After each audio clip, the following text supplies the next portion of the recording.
Bread making is one of the most essential skills a cook should have. So ito lang yung ituturo natin is another technique on how you can make your own bread. Ang nakasanayan kasi natin is kailangan ng physical na lakas or physical na skill para mabuo mo yung gluten or ito yung structure na magtatrap doon sa hangin kaya tayo nagkakaroon ng maganda, bouncy na tinapay. There is also an alternative. Ito yung gagawin natin. With just 4 basic ingredients, makakagawa tayo ng tinapay ng walang lakas na gagamitin. Gagamitin natin, oras lang.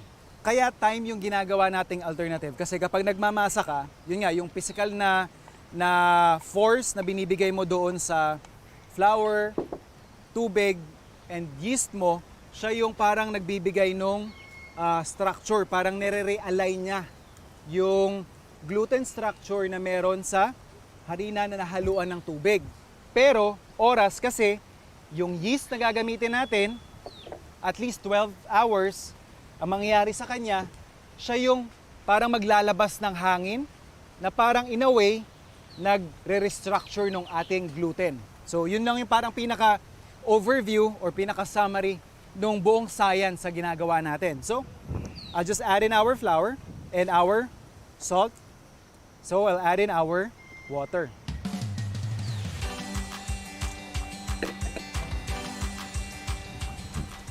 And then, finally, mimix lang natin yung ating yeast. Bali yung yeast natin, siya yung kakain dun sa mga sugar na meron tayo dun sa ating harina. Kasi yun ang kanilang natural na pagkain. So after nilang i-consume yung sugar, that's in a way, a fermentation process. So when we ferment yung ating recipe, ang nangyayari, nagkakaroon ng, kumbaga ng opportunity yung yeast natin to consume yung sugar and then naglalabas sila ng gas that forms the gluten structure. What I also like about this approach is, kumpara doon sa nakasanayan nating tinapay na recipe na minamasa, mabilis lang, in 4 hours, pwede mo na siyang ilagay sa oven. Ito, dahil nasa ref siya ng 12 hours, may opportunity para mas mabuo yung lasa. Again, imimix lang natin siya. Ayan o, hindi walang puwersa. Bali, kailangan nyo lang kunin yung recipe na siguro mas naaayon sa inyo kasi may mga no-need bread recipes meron online na mas konti yung yeast pero mas matagal mo siyang kailangang i-ferment.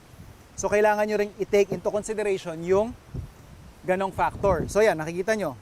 Na-mix na natin, walang kaporma-porma. Yan yung itsura ng ating tinapay. So, ira-rice lang natin ito for few hours hanggang magdoble and then saka natin i-rest overnight. So, yan. Tatakpan ko na to. Itatabi ko muna saglit. Nag-ferment na yung ating dough for about 12 to 14 hours. So, makikita nyo, ayan siya. Siguro yung pinaka-disadvantage lang when doing a no-knead bread with this kind of recipe is that hindi siya kasing alsa. Wala yung tinatawag nating oven spring na matambok siya. But flavor-wise, this is definitely better than yung mga mabibilis na tinapay. And for me also, it would be a very good siguro foundation to know yung different textures. So this will give you a good idea kung ano ba yung texture, yung amoy, at siguro yung pinaka-overall itsura ng mga artisanal breads na mga nabibili sa mga medyo mamahaling bakeries. So once we have that ready, kukunin ko lang yung ating paglulutuan. Yeah.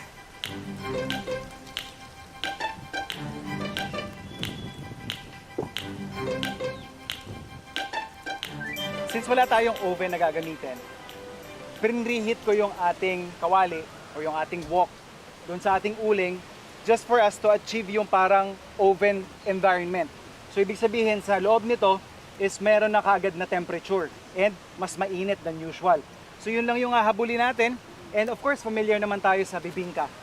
So mamaya talagyan lang natin to ng uling kagaya ng style sa pagluluto ng bibingka para again ma-maintain natin yung temperature sa loob nitong ating wok. So kukuha lang tayo ng ating wax paper.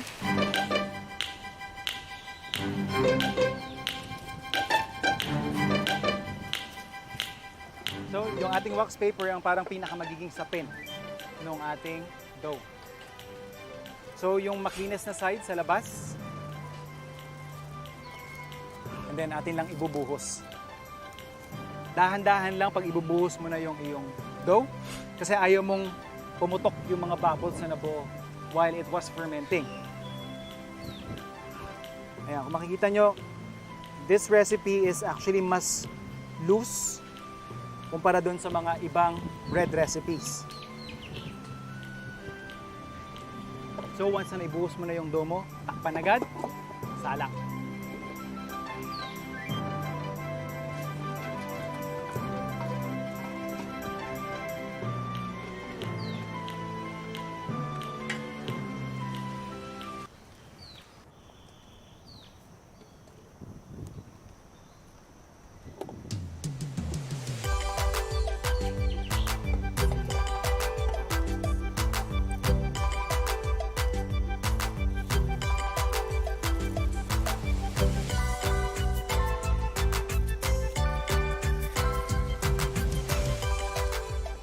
Ready na ang ating no knead bread.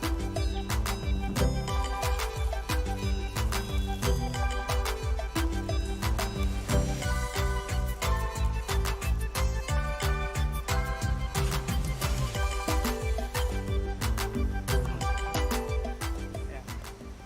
So malalaman mong luto na yung tinapay mo kapag tinap mo siyang ganyan, hollow na yung loob. So that's a very good indication na yung loob niya is fully risen and most especially luto na. And very important, just like meat, huwag niyo muna siyang hihiwain. You would need to rest this siguro 15 minutes at least bago niyo siya slice in or iserve.